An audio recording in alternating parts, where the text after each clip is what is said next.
Então, boa tarde. A aula de hoje será a aula 13.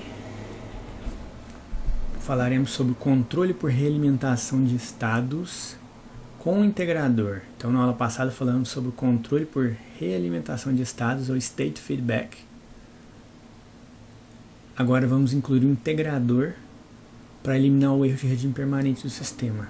Vamos discutir como faremos a inclusão desse integrador nesse controle. Então, só recordando da aula passada, nós tínhamos a equação de estados do sistema, equação dinâmica aqui, esse ponto é igual a x mais bu. A entrada do sistema U era igual a menos kx, ou seja, pegávamos os estados e multiplicávamos por ganhos k, por menos k, né, para fazermos a realimentação do sistema. E nesse caso a gente não tinha referência ainda, só U igual a menos kx. Ao substituirmos aqui a x mais bu, ou menos kx é igual a menos bkx, essa matriz é a nossa nova matriz A, uma A de malha fechada. Quanto que a Azinha aqui é a A de malha aberta.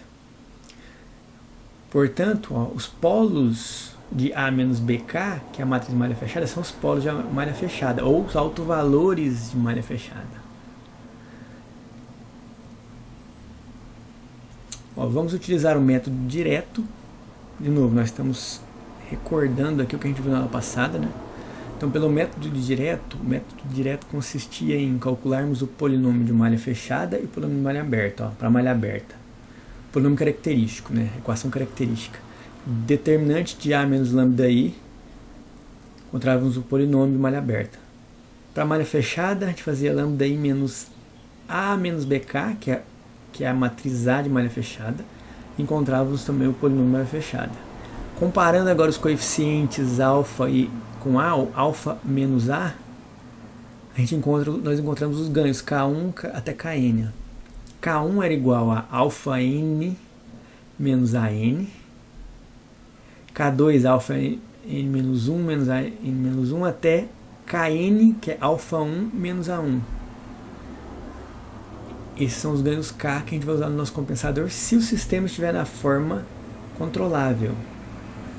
Se ele não estiver na forma controlável, nós tínhamos que multiplicar ainda esses ganhos pela matriz de transformação de similaridade, T, para transformar adaptar os ganhos que são calculados para a forma controlável para a forma que ele estiver, já que ele pode não estar na forma controlável. Então, se ele estiver uma forma qualquer, eu tenho que usar essa transformação para adaptar esses ganhos para a forma em que ele estiver, porque os ganhos dessa forma são obtidos para a forma controlável.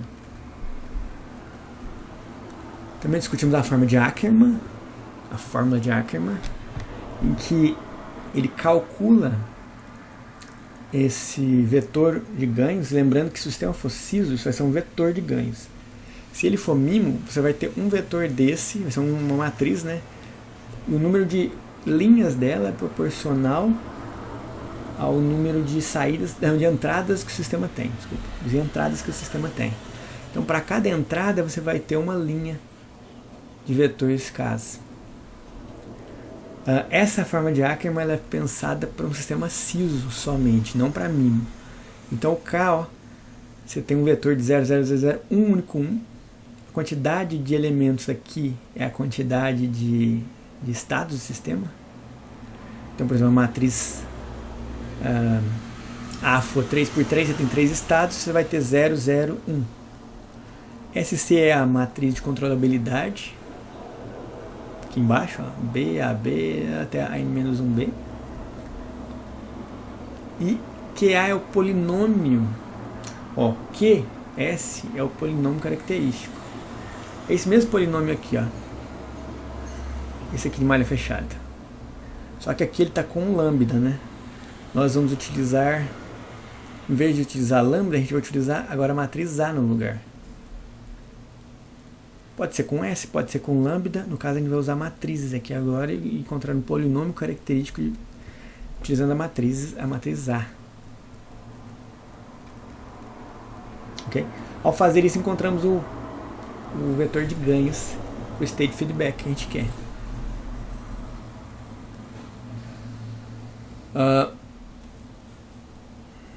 Só mais uma observação. Recordando que para calcular esses ganhos, o que a gente teve que fazer? Nós tivemos que definir o que a gente quer em malha fechada. Então a gente fala, olha, eu quero os meus polos em determinada posição, calculo o polinômio, já que eu conheço os polos, e a partir daí eu calculo o K, que desloca ele da malha aberta para a malha fechada que eu desejo. Tá?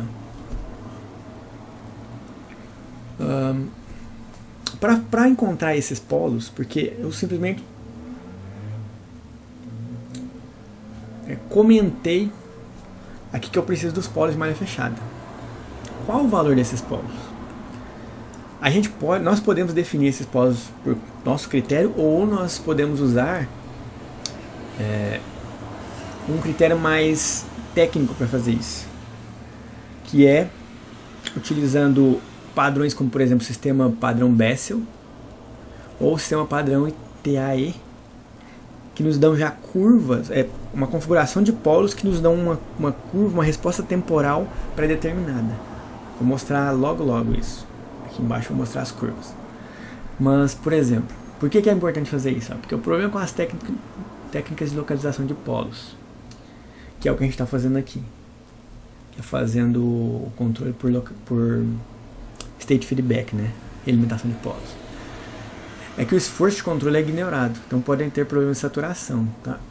Porque quando você faz controle por elementação de estados, como a gente está fazendo aqui, ó, esse controle é muito poderoso. Ele te dá o poder de colocar os polos de malha fechada teoricamente onde você quiser. Você não fica preso como no SISO ao lugar das raízes. Os polos de malha fechada só podem existir onde temos ramos no lugar das raízes. Isso não acontece mais aqui.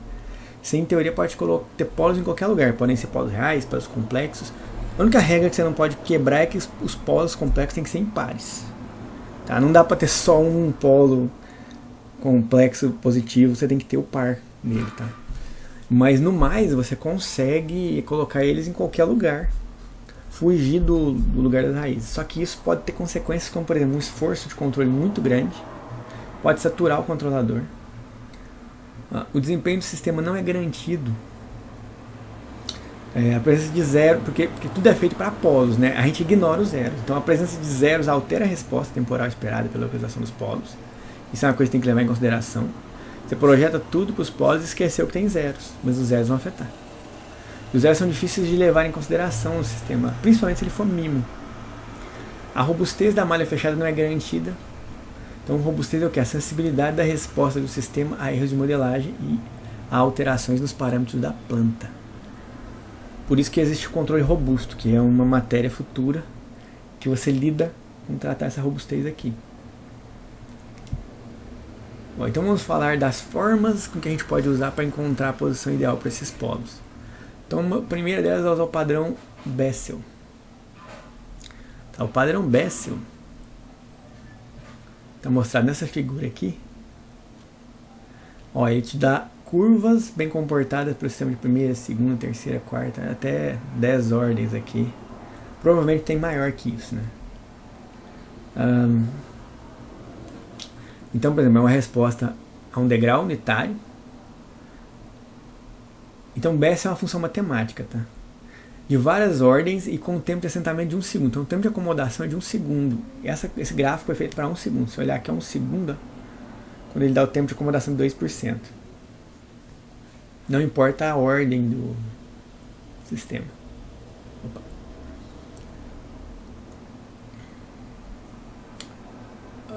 Aqui, ó, o sistema apresenta a resposta temporal um pouco lenta, mas sem praticamente nenhum sobressinal. Se você quiser que o sistema fique mais rápido, você tem que colocar sobressinal. Ele tem um pouquinho de pico, mas ele fica mais rápido. E esse Bessel já foi pensado para não ter sobressinal. Então a tabela 1 apresenta os polos do sistema de Bessel da ordem de 1 a 8, até 8 polos, e com tempo de 1 segundo. Tá aqui. Desculpa, porque no gráfico está 10, né? Mas na tabela tem até 8.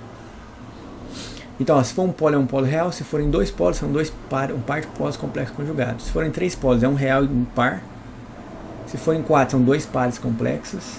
Se for 5, 1 e 2 pares complexos, e assim sucessivamente. Então, com essa combinação, por exemplo, de 8 polos do jeito que está aqui, são 4 pares complexos conjugados, você vai ter a resposta, provavelmente uma resposta que está aqui, ó, que é uma resposta bem comportadinha. Tem um certo tempo morto que nasce aqui, ó.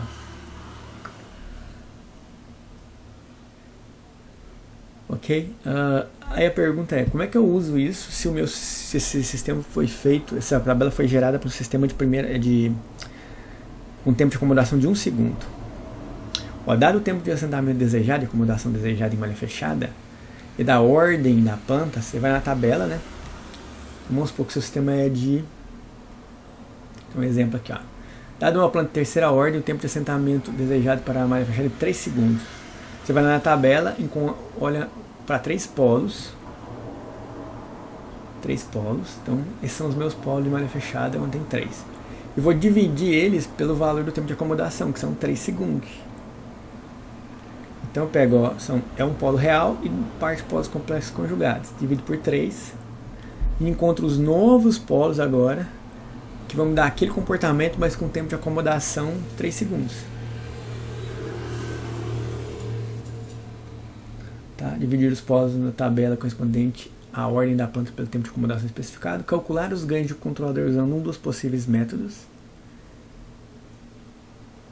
Esse aqui, enfim, é o método que você for usar, né? Ok. Bom, lógico que os sistemas padrão Bessel não possuem zeros finitos.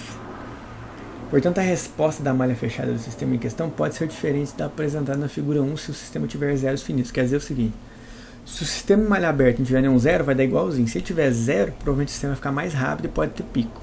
Depende da posição do zero, tá? Usando algum método, ok. Aí ele fala, depois que você fez isso, você usa algum método projeto K. Pode ser o Acker, pode ser a função place do MATLAB, método direto. Mas você já tem seus polos de malha fechada aqui, que é o que você deseja para o sistema. Ó, sistemas padrão ITAE, que é integral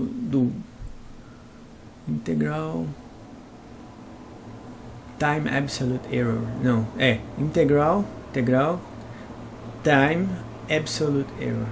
Ou seja, a integral do tempo multiplicado pelo módulo do erro, pelo valor absoluto do erro. Então, nesse sistema, os polos são escolhidos de forma a minimizar a integral do erro multiplicado pelo tempo. O que ele quer então? Ele quer que, com o passar do tempo, o módulo do erro, não importa se o erro é positivo ou negativo, seja minimizado o mais rápido possível. Quanto mais tempo passa e o erro persiste, mais grave é o erro. Então, esse sistema tenta penalizar o erro, mas o erro com o passar do tempo vai ser penalizado mais ainda. Ou seja, ele quer que o erro caia muito rapidamente, o mais rápido possível. Então, a figura 2 apresenta a resposta temporal aumentada na forma de degrau unitário para o sistema ITAE de várias ordens com frequência de corte igual a 1 radianos por segundo. O tempo de acomodação para esse sistema é de 4 raízes de 2 ou aproximadamente 5,6569 segundos. Então esse é o tempo de acomodação. Lembra, o outro era 1 segundo. Esse é maior do que 1 segundo. Essas são as curvas. A tabelinha dele só dá até 4 polos aqui. Então, ó, lembra, o tempo de acomodação é 5,6 segundos aqui. Tempo de 2%.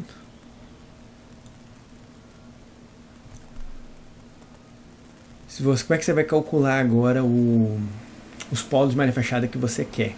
Você vai ter que levar em consideração esse tempo de acomodação aqui, não pode esquecer dele. Aí o que você faz? Você pega o polo que você quer, é o polo que você encontrou na tabela, então um sistema de terceira ordem. E um tempo de acomodação de 3 segundos, você vem aqui a terceira ordem. Polo real, polo complexo conjugado. Você vem aqui, pega o polo real e os polos complexos conjugados, divide por 3. Igual você fazendo, só que você tem que multiplicar pelo tempo de acomodação da tabela, do ITAE, que é 5,6569. Aí você vai encontrar os polos de malha fechada desejados. A única diferença desse para o outro método é que tem que multiplicar aqui, ó, por 5,65. No outro também teria, só que era 1 segundo, né? Então não fazia diferença. Aqui, deixa eu comparar o Bessel com o ITAE, né? Comparação entre sistemas padrão Bessel e ITAE. O sistema padrão ITAE não são muito amortecidos. Apresentam um pequeno sobressinal, tá? O sistema Bessel são sobreamortecidos. Subamortecidos, né?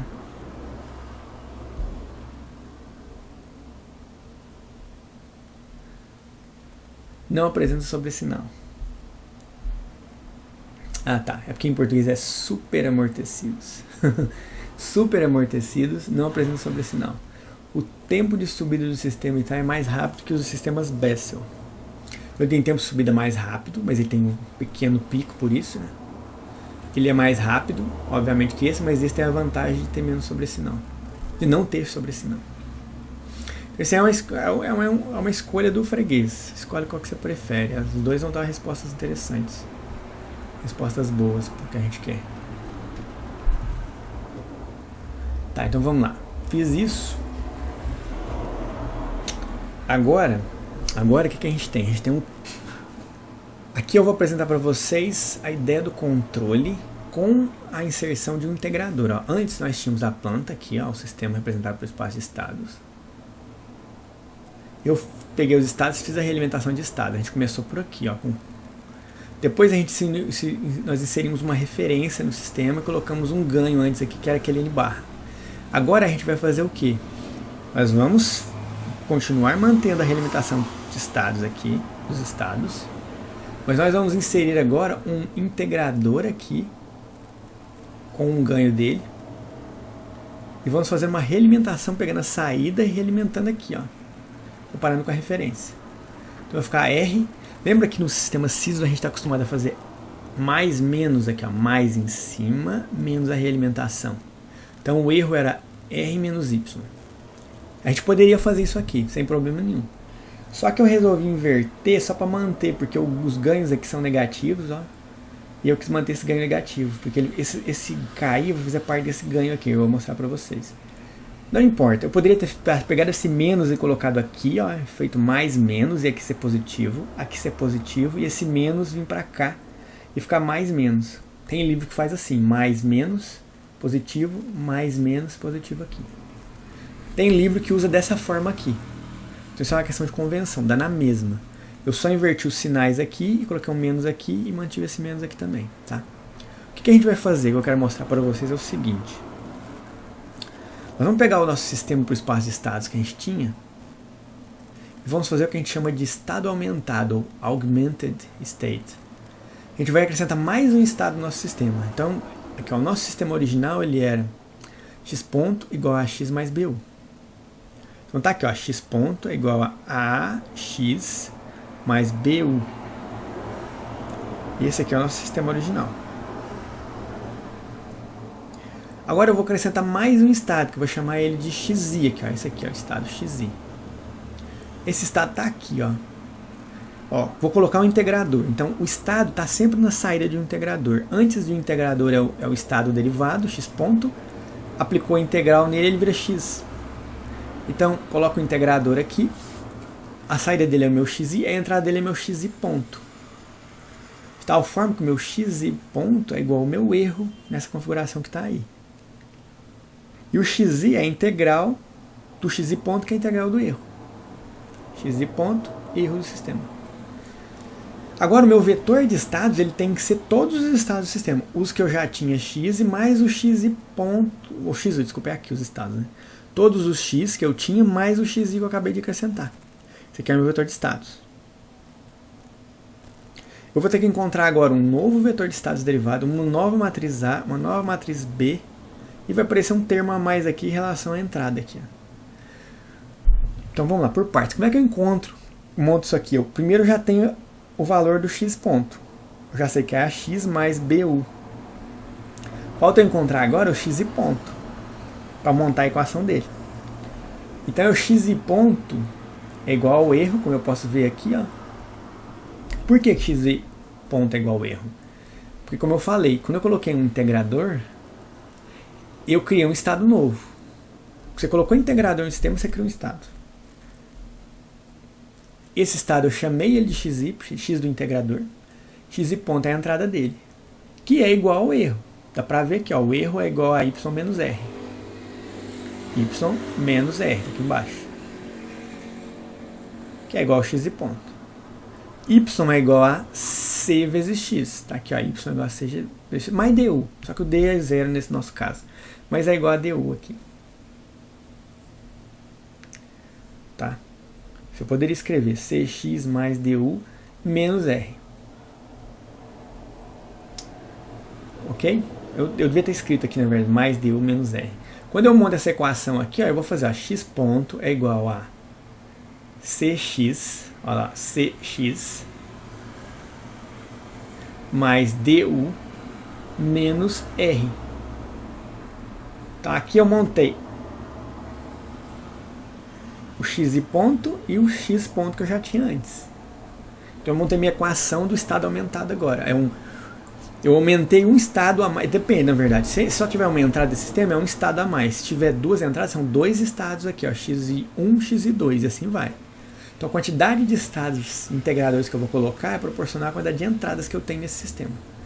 Nesse exemplo aqui, parece que eu estou falando que é uma só, né? Porque é um sistema CISO até que eu simulei. Mas depois a gente vai ver em aulas futuras que a gente vai usar tudo matriz.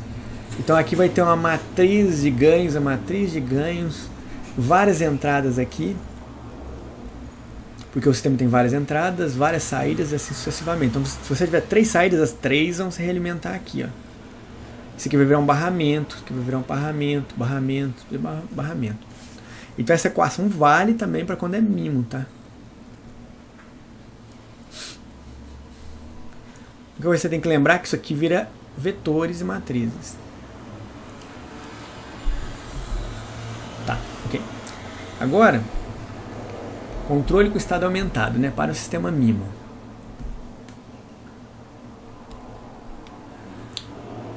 Dá uma parada aqui, continuar no próximo vídeo.